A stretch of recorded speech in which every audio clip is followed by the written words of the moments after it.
Здравствуйте, дорогие товарищи. Сегодня мы продолжаем школу молодого коммуниста.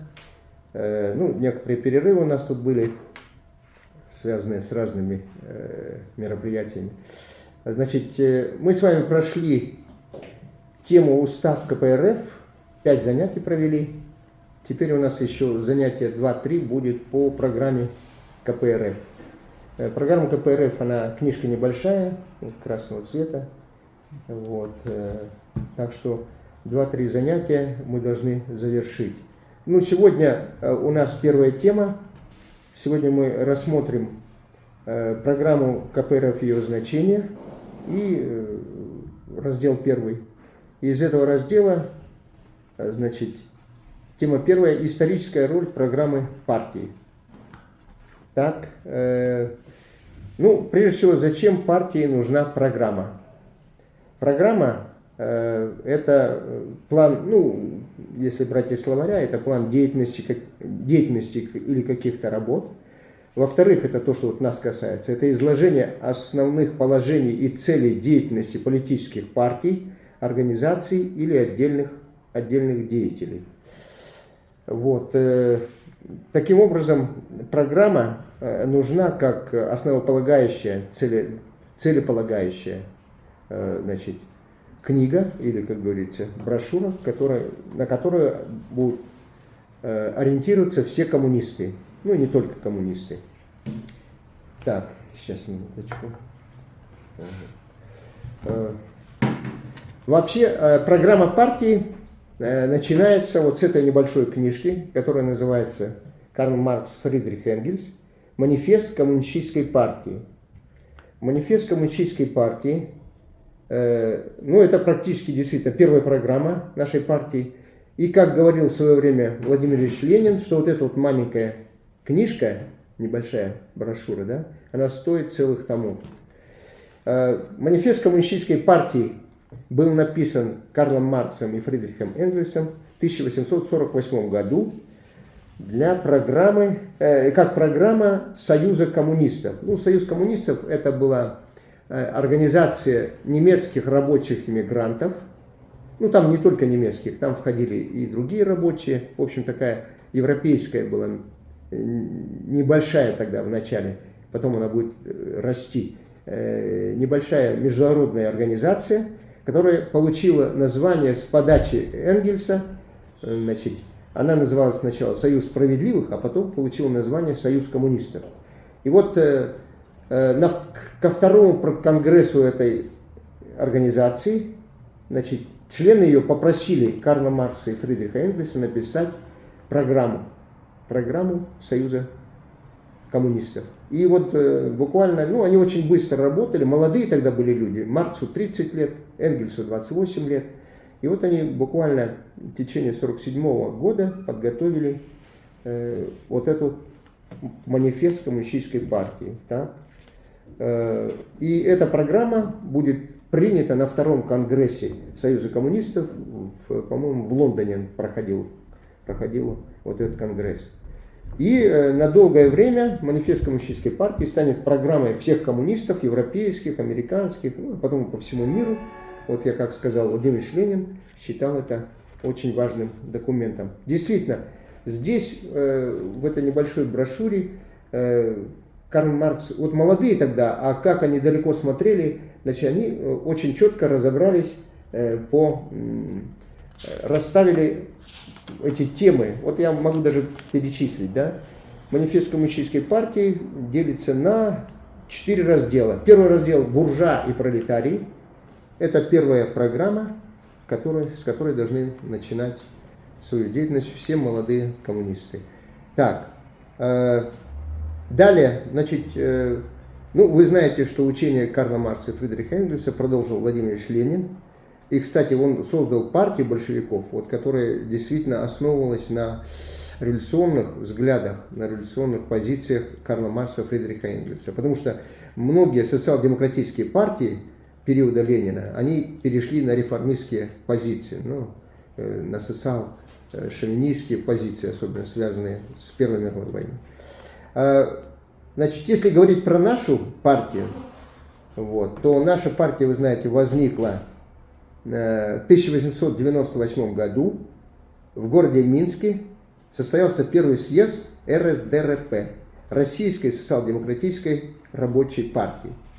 Но, к сожалению, значит, съезд был малочислен, и он принял только два документа. Ну, вернее, два мероприятия они успели провести на первом съезде. Это избрали Центральный комитет РСДРП, 9 человек, которые вскоре будут арестованы. Поэтому как бы Центральный комитет, к сожалению, не начал даже своей работы. И они приняли манифест. Ну, манифест вообще-то переводится как провозглашение, как говорится, объявление какого-то события или документа. Ну, манифест Коммунистической партии, мы считаем это программой, да?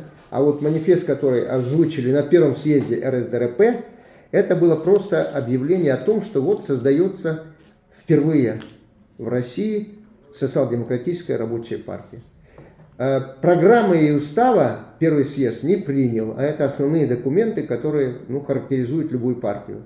Поэтому фактически партия состоялась только на втором съезде РСДРП в 1903 году, то есть спустя 5 лет после первого съезда. Этот съезд уже готовил Владимир Ильич Ленин, его сторонники, готовила группа освобождения труда Плеханова. Вот. Так что, и вы знаете, что съезд в значительной мере состоялся благодаря организации газеты «Искра». Вот «Искра», которую распространяли по всей России, она сумела объединить всякие разрозненные марксистские кружки, организации, так, в единое целое. И вот представители от этих организаций, от различных регионов России, они приехали на второй съезд. Там уже было 43 делегата. Это был уже более-менее такой солидный съезд. Проходил он сначала в Брюсселе, но потом переехали в Лондон, потому что полиция преследовала. Вот на этом втором съезде РСДРП в 1903 году была принята программа РСДРП, причем она состояла из двух частей. Программа минимум, программа максимум. Так?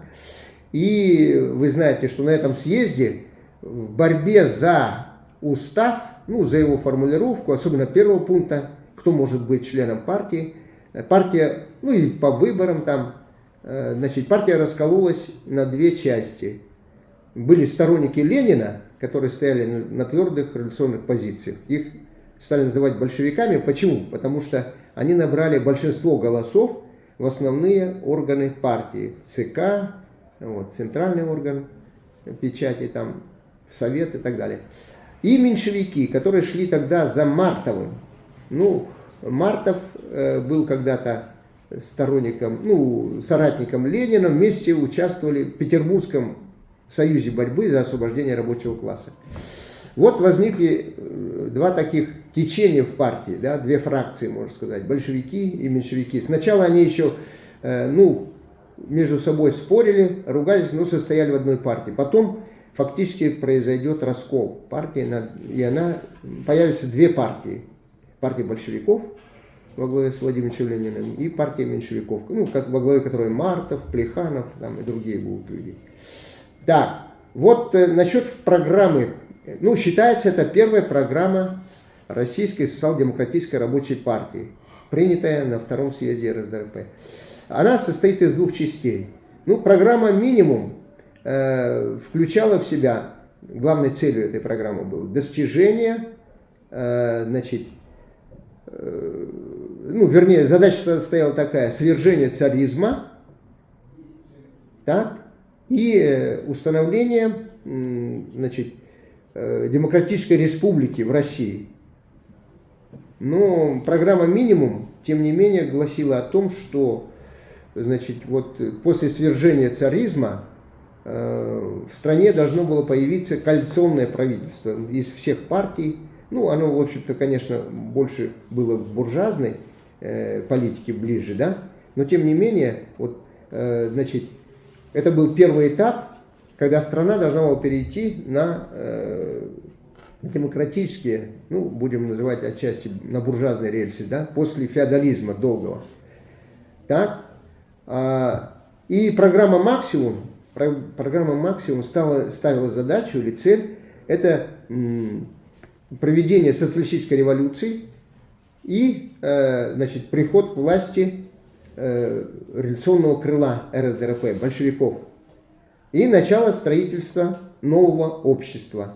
Вот если программа «Минимум» ну, фактически оставалась на позициях капитализма, то программа «Максимум» это был переход к строительству нового общества. Тогда его называли социалистическим. Ну, слово «социализм», в общем-то, эволюционировало, и ко времени Ленина, ко времени Октябрьской революции социализм уже означал, это первая ступень коммунистического общества. Так, это была первая программа партии. Она была выполнена, кстати. Вы знаете, в 17 году произойдут две революции. Февральская, буржуазно-демократическая революция, да, в результате которой будет свергнут последний царь Николай II. Да, к власти придет временное правительство. И потом будет проведена Великая Октябрьская социалистическая революция в октябре того же 17 года. Вот февраль и октябрь. Причем Ленин, который вернулся из эмиграции, долгое время, он вообще в эмиграции провел 13-14 лет из своей довольно короткой жизни, да, 54 года. Вот. Он, значит, он хотел после свержения царизма мирным путем перейти от первого этапа революции в России ко второму этапу, то есть от вот, программы «Минимум» к программе «Максимум». С помощью знаменитого лозунга «Вся власть советом». Вот через советы Ленин хотел большевизировать советы и мирным путем взять власть в стране. Но этого не произошло в результате того, что Временное правительство перешло на конфронтацию с большевиками. И Ленин принимает решение о подготовке вооруженного восстания, которое ну, победоносно завершилось 25-26 октября в Петрограде.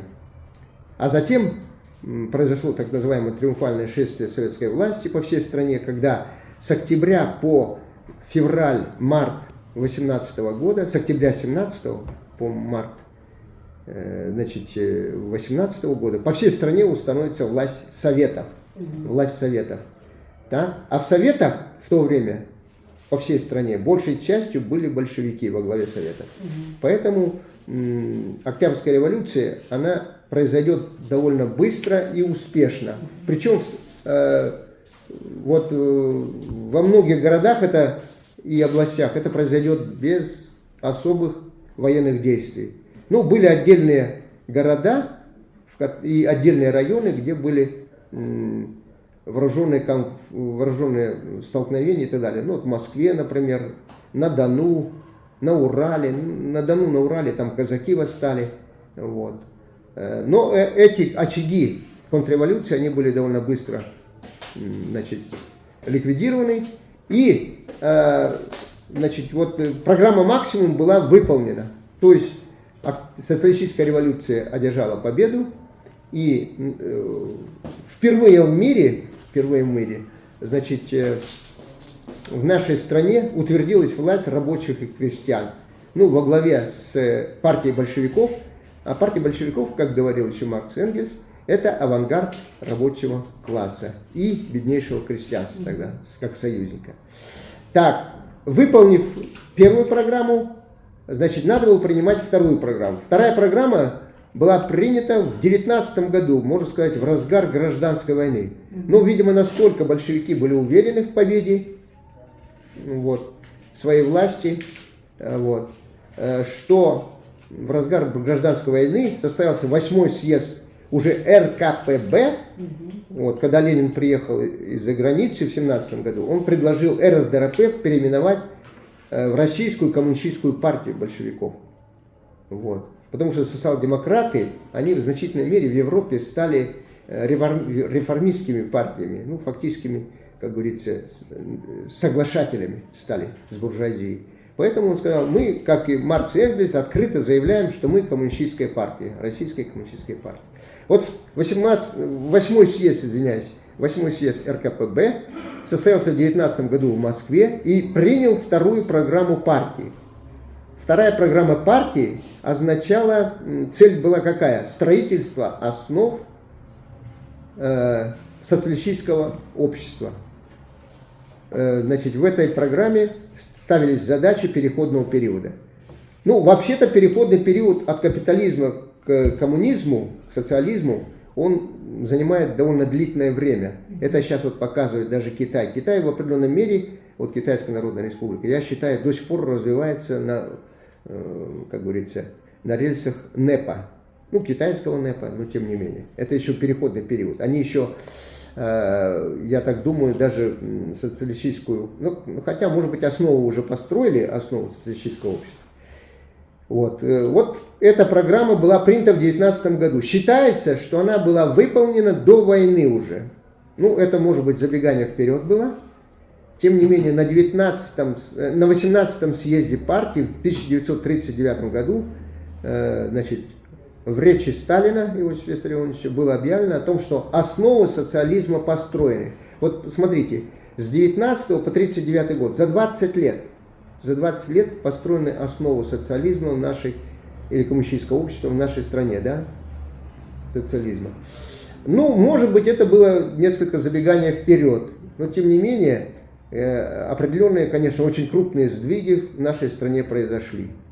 Ну, вообще, потом идеологи считают, что основы социализма все-таки, да, вот, были действительно окончательно у нас построены к концу 50-х годов. Да? И далее действительно вот страна, ну, по идее, она не должна была переходить к коммунистическому сразу обществу, а там у Ленина ряд этапов было намечено в рамках строительства социалистического общества. Ряд этапов. Вот. Но, к сожалению, вот смотрите, следующая, третья программа партии была принята в период правления Никиты Сергеевича Хрущева в 1961 году на 22-м съезде КПСС, Коммунистической партии Советского Союза. На этом съезде третья программа партии означала строительство основ коммунистического общества. Причем тоже в два этапа ставили задачу. 70-е годы, к 70-му году и к 80-му году. Вот. Ну, сейчас очень сильно ругает Никита Сергеевича Хрущева за то, что вот он взял и поставил эту, в общем-то, ну, вернее, принял эту программу, которая была нереальна. Ну, в определенной мере, знаете, вот в нашей стране, я как историк могу сказать, у нас и до революционной России, ну и тем более в Советской России, у нас всегда мы несколько спешим. У нас частенько идеологическая надстройка, вот наши желания, как говорится, наши цели, задачи, опережает материальный базис, экономику, экономическое развитие. Поэтому в данном случае тоже это было, но Никита Сергеевич Хрущев, он в определенной мере был, как говорится, выходил из сталинской гвардии, да, вот, из соратников Иосифа Виссарионовича Сталина. Уже после войны вот такие мысли возникали о том, что не пора ли принять новую программу о строительстве основ коммунизма. Ну, при Сталине это все-таки воздержались как-то, а вот Никита Сергеевич Хрущев взял, да и принял. Ну, конечно, за 20 лет, которые он рассчитывал, за 20 лет построить основу коммунистического общества, это была нереальная задача, и она стала уже проявляться в ближайшие годы. И, конечно, к 80-му году ни о каком коммунизме речи не могло быть. Поэтому третья программа партии, к сожалению, оказалась нереальной. Да? И затем уже со сменой власти, с приходом к руководству Леонида Ильича Брежнева, от этой программы отказались фактически, так, и возникла такая теория развитого социализма. Ну, у Ленина вот 4 этапа наш профессор Лазарь Степанович Филиппов нашел по работам Ленина 4 этапа развития социализма. В том числе есть этап развитого социализма, есть такой этап. Но, к сожалению, вот уже в период правления Леонида Ильича Брежнева, ну, тем более при Горбачеве, значит,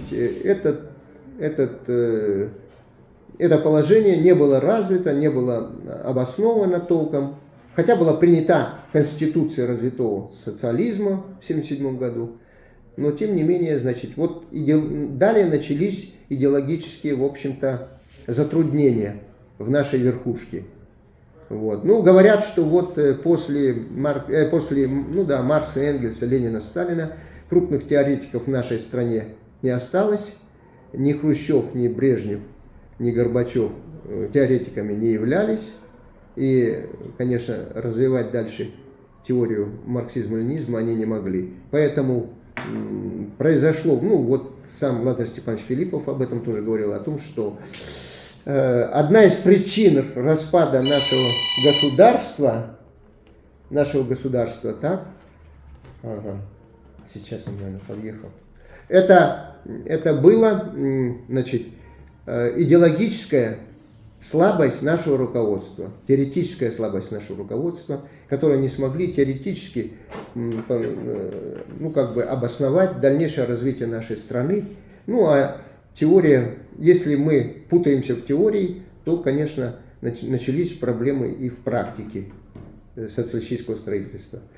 Вот. Ну и далее я вам должен сказать, что после распада СССР, после запрещения КПСС Ельциным, была принята на втором съезде Коммунистической партии Российской Федерации было создано, ну вот КПРФ было в 1993 году, и на этом съезде, на втором, значит, была принята новая программа. Программа называлась программа КПРФ. Вот эта программа, которая была принята в 1993 году, так, на втором съезде КПРФ, и затем, ну, фактически, да, изменения в нее особо не вносились, как в наш устав, скажем, да. Вот мы руководствуемся сейчас в нашей работе, в нашей борьбе вот этой небольшой книжкой. Она состоит, сейчас я вот заканчиваю, просто скажу, она состоит из 5 разделов, так, вот.